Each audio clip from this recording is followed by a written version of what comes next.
What's going on, everybody? It's your boy Kyle McGuire from United Soft Wash. Just want to get on here, talk to you guys about a couple things. I've had a busy morning so far. Got out here, washed one house this morning, and now I'm at this property. Pretty big job. I got to jump on this property today. It was all supposed to be taken care of tomorrow, but I had a cancellation, so why not come over here, jump on it, knock out all the flat work. That way I have an easier day tomorrow. So I'll walk you guys through this property, show you guys what I got going on, and I'll show you a problem I encountered, which I encounter frequently. I'm sure a lot of you guys do, but if you're new to the game, you're thinking about getting into pressure washing, maybe this video will help you out and it will show you how you can mitigate certain situations and make your life a whole lot easier. All right, let's get to it. All right, guys, so for one, this property has a lot of flat work. It has 2 large driveways, it has 2 sidewalks, has 3 buildings on the property that I'm going to be washing. Fairly large house, you know, just not huge, but a 2-story house, 2-story detached garage, and then like a pretty large shed in the back of the property. Got a big paver stone patio in the back of the house where the grill and fireplace are, and we're going to be cleaning that up too. But like I said a minute ago, I came out here, just knocked out this driveway right here, and it was absolutely filthy. Big before and after, y'all. Big, I mean, real dramatic looking pictures that I'm gonna have with this one. This is the second driveway right here. Smaller driveway. It's a hot one, y'all. Gotta be out here staying hydrated. And they have these sidewalks that go from each driveway to the front door. Knock those out too. Won't walk on there. I got some muddy boots, so I'm trying not to walk on the concrete. But I'll show you guys what problem I ran into today. And it happens all the time. If you're new to the game, something that a lot of people don't talk about is standing water. So if you're doing a lot of flat work, I can't tell you how many driveways I go to where there's not proper runoff, right? Which means if there's not proper runoff, you're gonna just have a pool of water. And a lot of times most times whenever you're cleaning this concrete with a surface cleaner, it's just tearing a lot of that sand and sediment out of the concrete, all that dirt, organic growth that you've killed with your pre-treatment. You got chemicals. It's just a lot of nasty funk in this standing pool of water. As you can see right here, you know, on this side of the driveway, there's a little ledge, and that allows the water to run off of the driveway. You could use your ball valve and push a lot of water off of the concrete. But a lot of times when people have an overgrown yard, the grass, they never edge their grass, and it's just creeping up over the concrete driveway, and it doesn't allow you to push any of that sediment and dirt and funk off of the concrete. It's just pulled up. I was happy when I got here because I saw something that I hardly ever see, which I'm always happy to see if I see it, which is these, I don't know if you can see it, these drains. And there's a couple spots on the driveways and a couple spots in the back on the patio where there's drains. So I was like, oh snap, you know, this is gonna be an easy day. You're not gonna have any standing water. I'm gonna have somewhere to push it to. But the problem with these drains are 2 things you wanna think about. One is, when I pre-treat concrete, I'm not scared to use a hot mix. All right, I make sure all the surrounding grass, vegetation, everything's saturated. I take the proper measures to protect all this beautiful landscaping they have, you know what I'm saying? But what you have to think about is whenever you go ahead and use that hot pre-treatment on the concrete, if there is a drain, where does that drain go? All right, nobody ever talks about this. It's no different than when you're doing a roof. All right, whenever you're doing a roof, you're looking to see, where is that runoff? Where is that roof treatment going to go to? What gutter is it going to go to? What downspout is it going to flow to? And most importantly, where does that downspout go?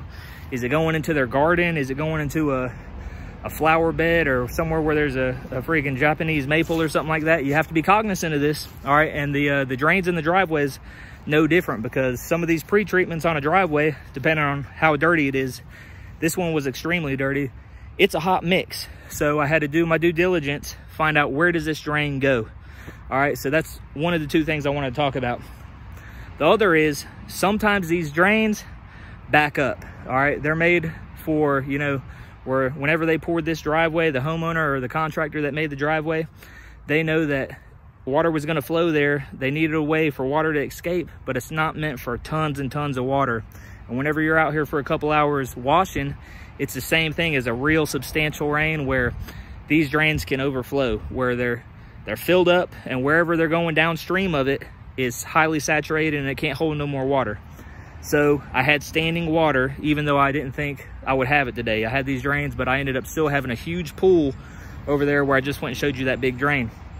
So what do you do? All right, one thing that you can do is, there's three things you could do, and I do all three of them all the time.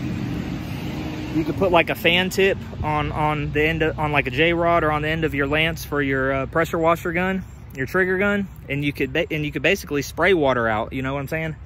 That's the biggest pain in the butt, is doing that one. All right, but you can do it. It takes a little bit of time, but you can push the water out with water. All right, the second one, which I use all the time, I love it, is a broom. So I'll show you guys whenever I get back to the house. I'll show you my shop broom, one that I bring out. Most of the time I have it on the truck. I don't have it today, but you could use a shop broom and you could push all that sediment and all that water. You could push it wherever you want to. All right, and a shop broom works wonders. All right, but the biggest one, the biggest tool I got to put you guys onto is a sludge sucker. All right, now if you're wondering what a sludge sucker is, I'm about to tell you. I'm about to learn you something, but it's something that I highly recommend you have, especially if you're getting into this game and you're serious about it. It's gonna save your butt. So I'll wait till I get to the house. I'm gonna get a bite to eat. I'll talk you guys through it, what it is and how it's gonna help you out.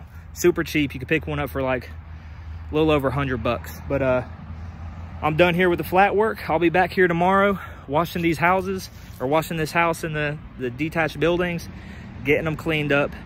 That goes back to what I always tell you guys: upsell, upsell, upsell. And if you're not doing packages, you're losing money. You know, these people just wanted a house wash. I ended up selling them on a lot of flat work, the detached buildings, cleaning their patio, and you could turn a house wash that's $250 into a job that's $1,200. All right, so I'll see you guys in a few minutes. I'm about to drive to the house. I'll get with you. Peace. All right, all right, all right.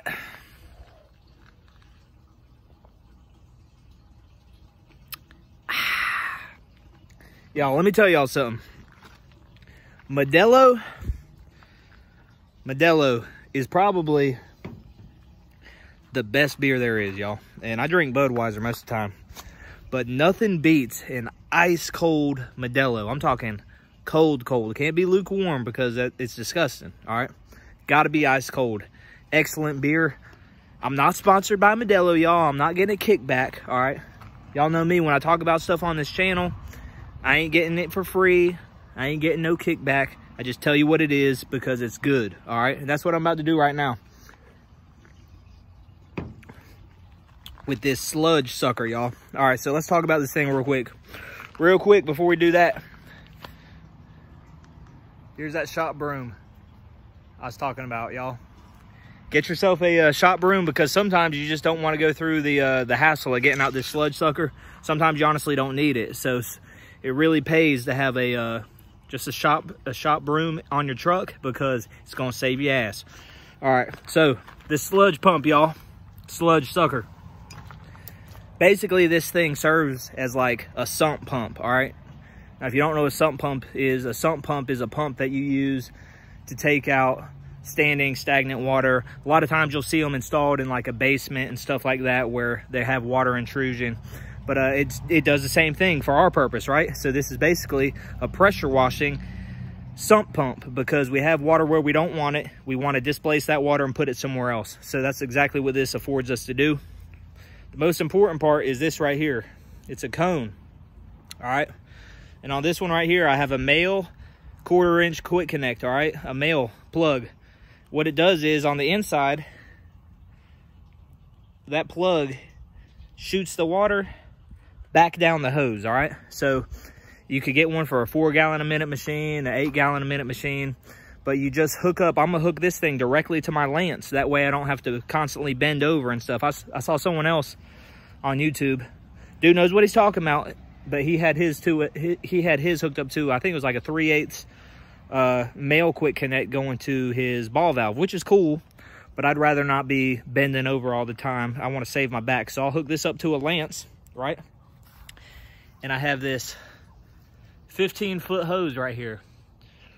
All right, now this thing will displace a lot of water. All right, the ratio I think I read was either 10 or 11 to 1. All right, so that's 10 or 11 gallons to every gallon that your machine's putting out. So let's just say for it to be easy, 10 gallons to 1. All right, that means my 4 gallon a minute machine is going to displace 40 gallons of water a minute with this thing.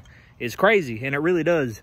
I didn't believe it until the first time I had a really big, I was at a commercial property when I used this, had a really big puddle, standing puddle, and I put this thing on, and you should have seen the water coming out of this hose. I was like, mother of God. Y'all, I was blown away, y'all. So that's basically all it is. You can see these little cutouts in it. That allows you to put it on the ground, and that water is going through those cutouts right through the hose, and it's going to put that water where you want it. Super easy, super simple concept. So I'll show you guys how to use it real quick. Right now I'm filling up one of my tanks because I was going to fill up a 5-gallon bucket, but as much water as this thing pulls, and I'm filming this by myself, by the time I got the camera looking at it like I wanted to, the water's going to be gone. So filling up a 50-gallon tank, and we're going to drain that sucker, all right? So go ahead and pick you guys up one of these. It will save your butt. I got mine through the power wash store. Lots of people make these. So it don't really matter where you get it. They're all the same concept, but this one's been working good for me. All right, so let me show you guys this thing in action. All right, y'all, had to finish that beer up. Delicious. I'll show you guys what I got right here. I'm trying to figure out the best way I could film this. That way, I could give you some quality footage, but your boy's struggling. I'm on the struggle bus. As you can see right there, got my trigger gun. It's a Suttner trigger gun. It has the lance on it, all right? Now the lance is attached to that 1/4-inch male quick connect on that cone, and it's all the way at the bottom of that tank. I think it's a 50-gallon tank, having a brain fart. Yeah, that's a 50-gallon tank.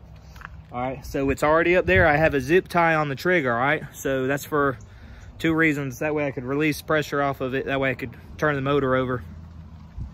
And that way, as soon as I crank up this pressure washer, I'm hands-free, y'all. I could just show y'all the displacement coming out this other end of the hose, show y'all how this sludge sucker works. So we live. Let's go ahead and do it.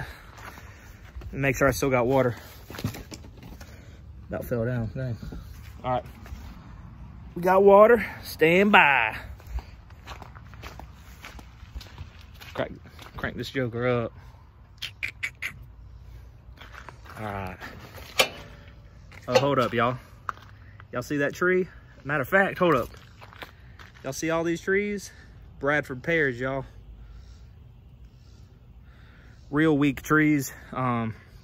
They grow really fast too. If you got big storms, windy, you'll always see these those branches crack off, right? And I ain't about to have my fence tore up, so your boy's been up there in the trees, y'all, with a chainsaw. Y'all wonder why I ain't making videos. I'm at the house getting stuff done. Skirt. Hope if I had the choke.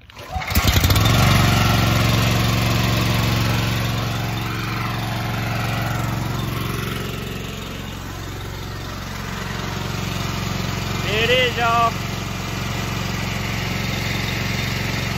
40 gallons a minute.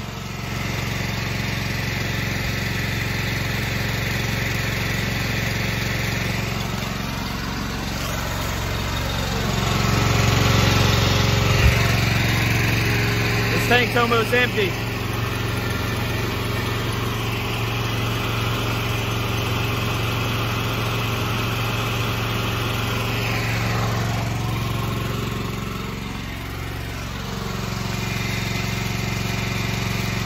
It's empty.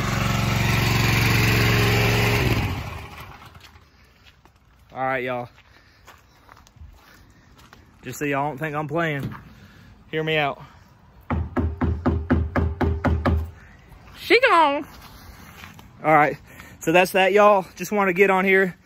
Video is probably longer than I wanted it, but I wanted to give y'all a down and dirty on the sump pump. what it's made of, what it's comprised of. Basically, you saw it. It's that hose, it's that cone, and it's that quick connect where it goes into the cone and shoots it back down the hose. I don't know the scientific word, y'all. I'm out here spraying water for a living, all right? So I'm not a scientist. I don't know the science behind it, but that thing is badass. So that's how that works. Y'all saw it drain that 50-gallon tank like that. Just think of what it's gonna do if you got a puddle in someone's driveway that you just sitting there scratching your head like, man, what am I gonna do? I got a video coming up of a lot of hard lessons I had to learn, funny stories that I ain't put out there on YouTube. I'm gonna put some of my growing pains out there.